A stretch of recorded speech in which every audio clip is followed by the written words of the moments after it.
Hello friends, welcome to EPG Pathshala. I am Dr. Ajay Solkhe, presently working as Assistant Professor, University School of Management, Kurukshetra University, Kurukshetra, Haryana.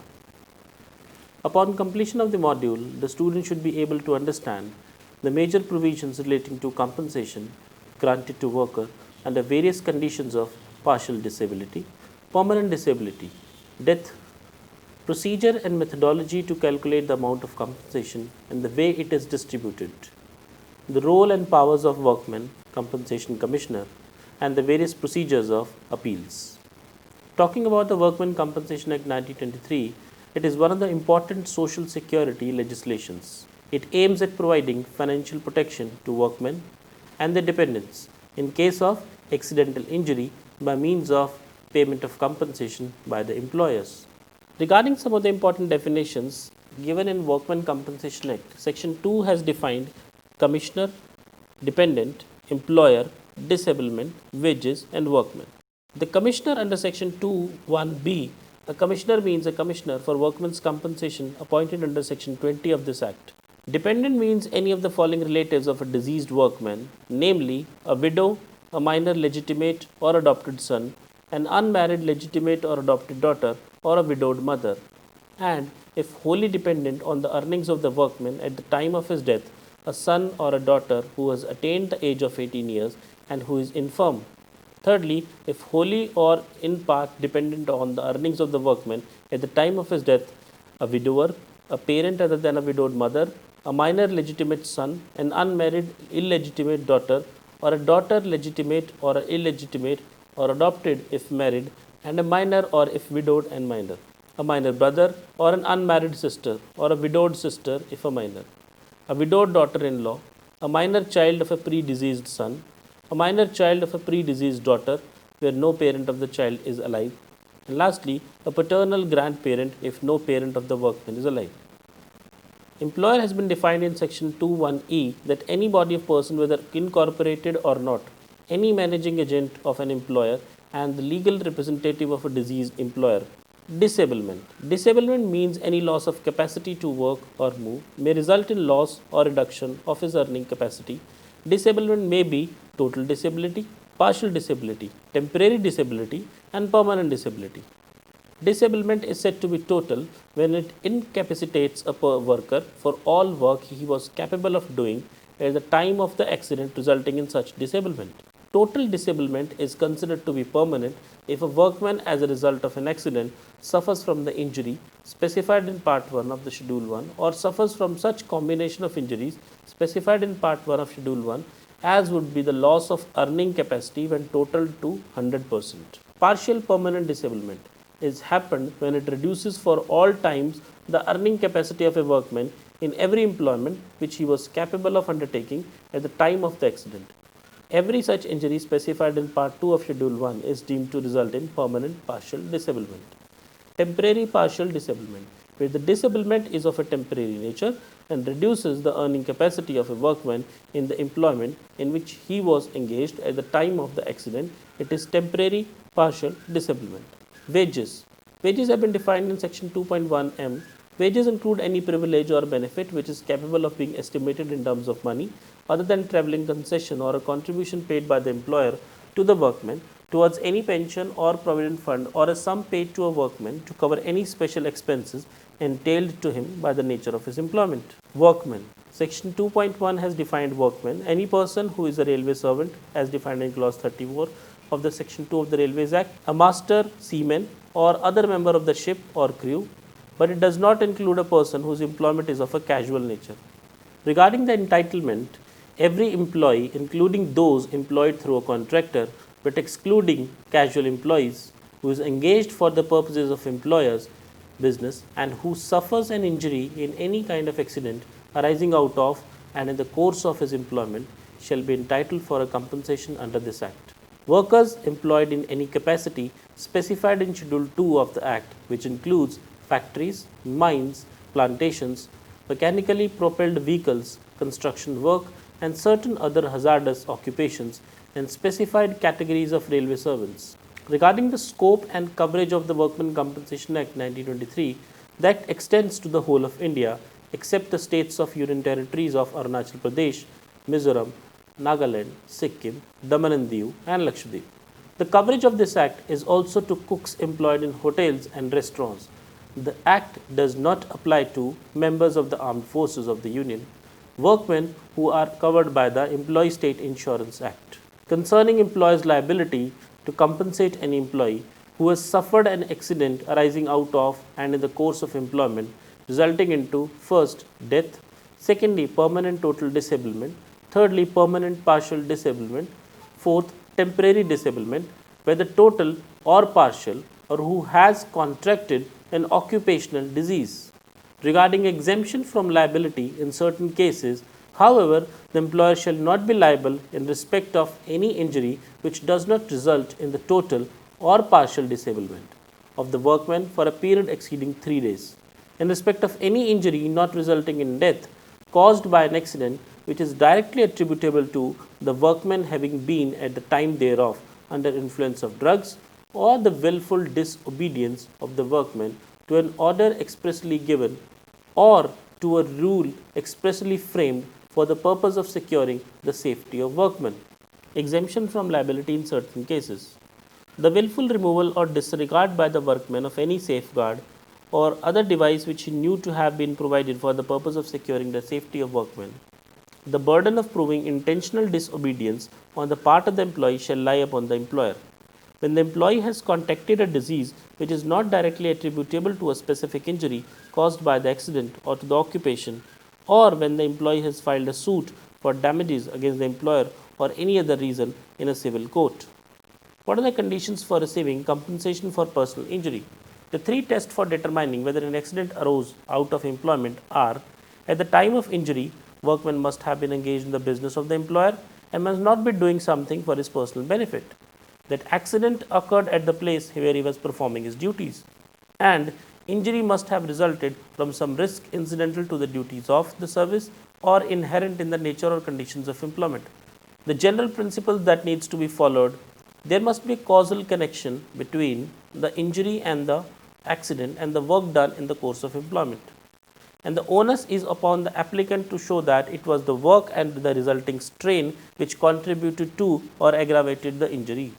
It is not necessary that the workman must be actually working at the time of his death, or that death must occur while he was working or had just ceased to work. General principles. Where the evidence is balanced, if the evidence shows a greater probability which satisfied a reasonable man that the work contributed to the causing of the personal injury, it would be enough for the workman to be entitled. But where the accidents involve a risk common to all humanity and did not involve any peculiar or exceptional danger resulting from the nature of the employment, or where the accident was a result of an added peril to which the workman by his own conduct exposed himself, which peril was not involved in the normal performance of the duties of his employment, then the employer will not be liable. Doctrine of notional extension. The expression in the course of his employment connotes not only actual work but also any other engagement natural and necessary thereto, reasonably extended both as regards work hours and workplace.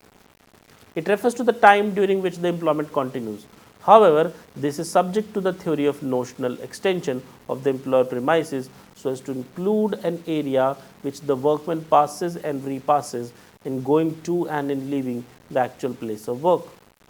There may be some reasonable extension in both time and place, and a workman may be regarded as in the course of his employment even though he had not reached or had left his employer's premises. This is also called as the doctrine of notional extension. The doctrine could not be placed in a straitjacket. It is merely a matter of sound common sense as to when and where and to what extent this doctrine could be applied. Payment of compensation to contract labor. The principal employer is liable to pay compensation to contract labor in the same manner as his departmental labor. He is entitled to be indemnified by the contractor. The principal employer shall not, however, be liable to pay any interest and the penalty leviable under the Act. Regarding some of the occupational diseases, workers employed in certain type of occupations, they are exposed to the risk of contracting certain diseases which are peculiar and inherent to those occupations. A worker contracting an occupational disease is deemed to have suffered an accident out of and in the course of employment, and the employer is liable to pay compensation for the same. Occupational diseases have been categorized in Part A, B, and C of Schedule number 3. The employer is liable to pay compensation. When a workman contracts any disease specified in Part B while in service for a continuous period of 6 months under one employer, period of service under any other employer in the same kind of employment shall not be included. When a workman contracts any disease specified in Part C while he has been in continuous service for a specified period, whether under one or more employers. If an employee has, after the cessation of that service, contracted any disease specified in Part B or C as an occupational disease quite peculiar to the employment, and that such disease arose out of the employment, the contracting of the disease shall be deemed to be an injury by accident within the meaning of the Act. Accident report. Where the accident results in death or serious bodily injury, the employer should send a report to the Commissioner within 7 days of the accident in the prescribed form, giving the circumstances attending the death or serious bodily injury. Notice of accident. A notice of accident should be sent to the Commissioner by the concerned employee as soon as practicable after the happening thereof. The notice should contain such particulars as the name and address of the person injured, the date and cause of accident. A copy of the notice should also be sent to the establishment wherein he was employed. The notice of accident may be served either personally or by registered post or by means of an entry in the notice book maintained by the employer. Medical examination. The employer may get the concerned workman examined by a qualified medical practitioner within 3 days from receiving the notice of accident. The employee must present himself for such examination, otherwise he shall lose his right to the compensation. Failure of employer to have the workman medically examined does not debar him from challenging the medical certificate produced by the workman. Statement of fatal accidents. Where a commissioner receives information from any source that a workman has died as a result of an accident arising out of and in the course of his employment, he may require the employer, by serving upon him a registered notice, to submit within 30 days of its service a statement in the prescribed form giving the circumstances attending the death of the workman, and secondly, indicating whether he is or is not liable to pay accident compensation. Statement of fatal accident. If the employer feels that he is liable to pay compensation, he shall make the deposit within 30 days of the service of the notice. If the employer disclaims his liability, he should indicate the grounds for such disclaimer. An amount of compensation under Section 4. The amount of compensation payable to a workman depends upon the nature of the injury, the monthly wages of the workman concerned, and the relevant factor. The relevant factor is specified in Schedule 4 for working out the lump sum amount of compensation. There is no distinction between an adult and a minor worker with respect to the amount of compensation. Compensation for death. In case of death resulting from injury, the amount of compensation shall be equal to 50% of the monthly wages of the deceased workman multiplied by the relevant factor, or an amount of Rs 80,000, whichever is more. For example, a workman is employed in a factory on a monthly wage of Rs 3,000. While working, he met with an accident and dies on October 2000. His date of birth is July 18, 1970. The amount of compensation payable to his dependent would be 50 multiplied by monthly wages multiplied by relevant factor of age 30 divided by 100, or 80,000, whichever is higher. This comes out to be Rs 3,11,970. Since Rs 3,11,970 is more than 80,000, since Rs 3,11,970 is more than Rs 80,000, therefore the compensation payable to him shall be 3,11,970. Compensation for permanent total disablement. In case of permanent total disablement resulting from the injury, the amount of compensation shall be 60% of the monthly wages of the injured workman multiplied by the relevant factor, or Rs 90,000, whichever is more. Compensation for permanent partial disablement. Where permanent partial disablement occurs, the amount of compensation payable shall be, in case of an injury specified in Part 2 of the Schedule 1, The amount of compensation shall be such percentage of the compensation which would have been payable for the percentage of the loss of earning capacity caused by that injury. In case of an injury not specified in Schedule 1, such percentage of the compensation is payable which is proportionate to the loss of earning capacity as assessed by a qualified medical practitioner permanently caused by the injury. Compensation for temporary disablement, it can be total or it can be partial. If the temporary disablement, whether total or partial, results from the injury, the amount of compensation shall be a half monthly payment of the sum equivalent to 25% of the monthly wages of the workman to be paid in accordance with the provisions. The half monthly payment shall be payable on the 16th day from the date of disablement. In cases where such disablement lasts for a period of 28 days or more, compensation is payable from the date of disablement. In other cases, after the expiry of a waiting period of 3 days from the date of disablement. Compensation to be paid when due and penalty for default. Section 4A. As per this section, compensation has to be paid as soon as it is due. In case the employer does not accept the liability of paying the compensation, he is bound to make provisional payment to the extent of the liability he accepts. Such amount has to be deposited with the commissioner or paid to the workman. If he defaults, the commissioner may order the payment of the amount with interest at the rate of 12% per year. If the default to be unjustifiable, then the commissioner may order payment of a further sum not exceeding 50% of the amount due by way of a penalty. Regarding the mode of payment, the employer became liable to pay the compensation as soon as the personal injury was caused to the workman by the accident which arose out of and in the course of the employment. The amount of compensation should be paid as soon as it falls due. It will be computed on the date of accident. If the amount is not paid within 1 month from the date it fell due, the commissioner may, after giving reasonable opportunity of being heard, direct the employer to pay simple interest at the rate of 12% per annum or at such higher rate as may be specified, not exceeding the maximum lending rate of any scheduled bank. Besides this, if there is no justification for the delay, the commissioner may, after giving reasonable opportunity of being heard, direct the employer to pay a further sum not exceeding 50% of the compensation by way of penalty. The amount of penalty and also interest shall be paid to the workman or his dependent as the case may be.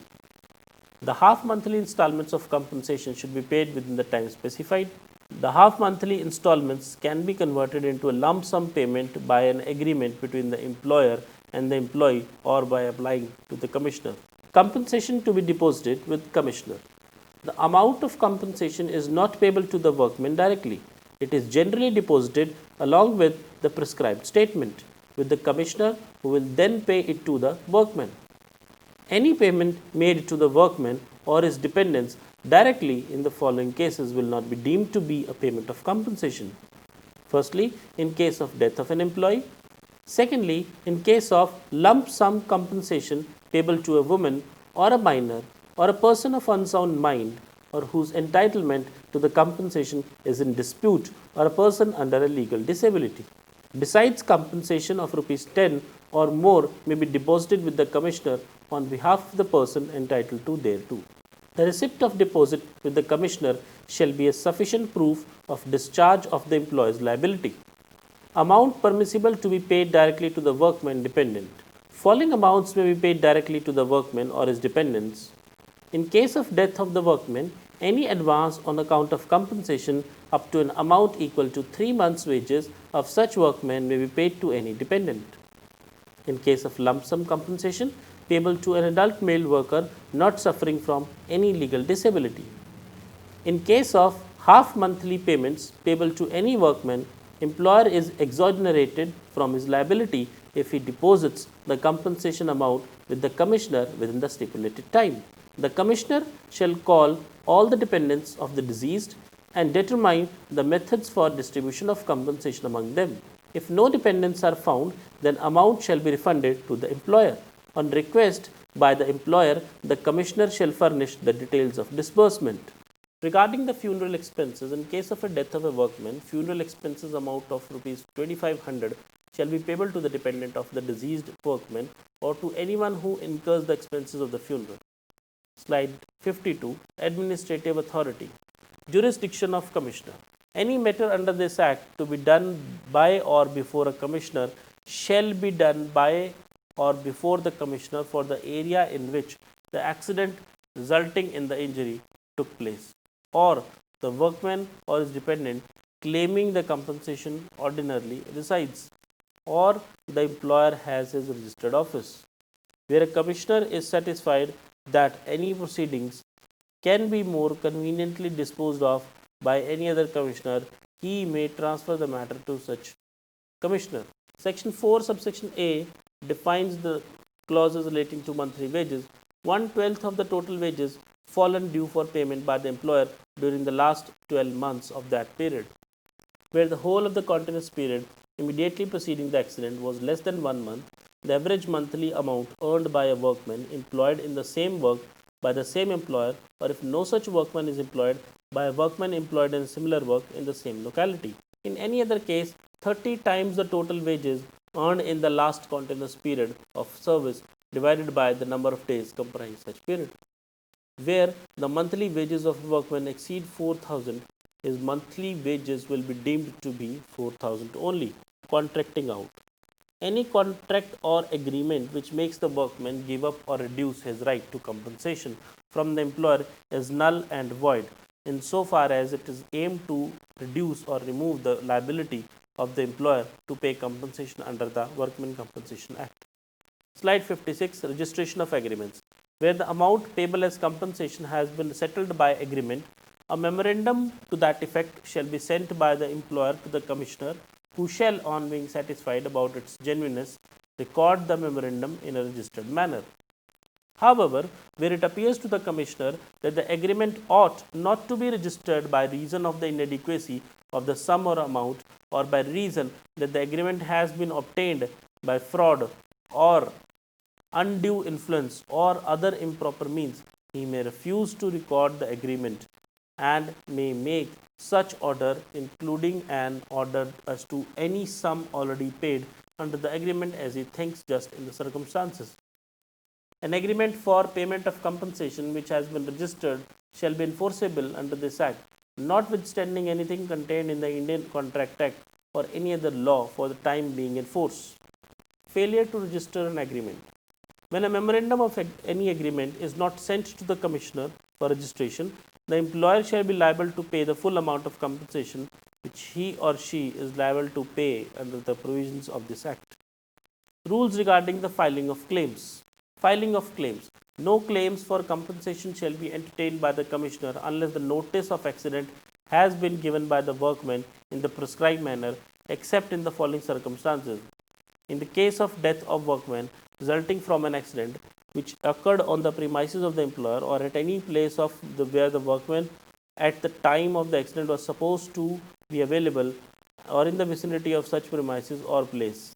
In case the employer has knowledge of the accident from any other source at or about the time of its occurrence. In case the failure to give notice or prefer the claim was due to sufficient cause. Limitation. Workmen to the Commissioner may file the claim for accident compensation in the prescribed form within 2 years from the occurrence of the accident or from the date of death.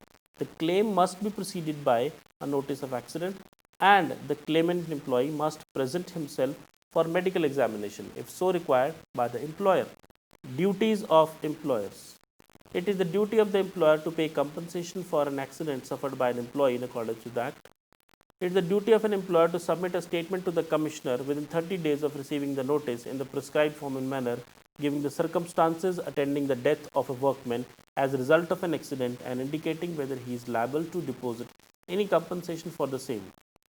It is the duty of the employer to submit accident report to the Commissioner in the prescribed form within 7 days of the accident which results in death of a workman or a serious bodily injury to a workman.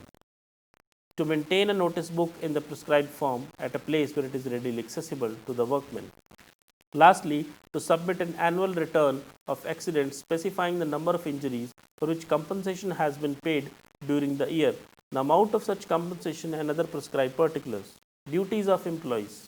It is the duty of an employee to send a notice of the accident in the prescribed form and manner to the Commissioner and to the employer within such time as soon as it is practicable for him. The notice is precondition for the admission of the claim for compensation. Secondly, to present himself for medical examination if required by the employer. Amendments and changes. The Act is presently known as Employees Compensation Act. Throughout the Act, where workmen or workmen occur, the words employee and employees shall substituted. Clerical employees are included in the definition of employee.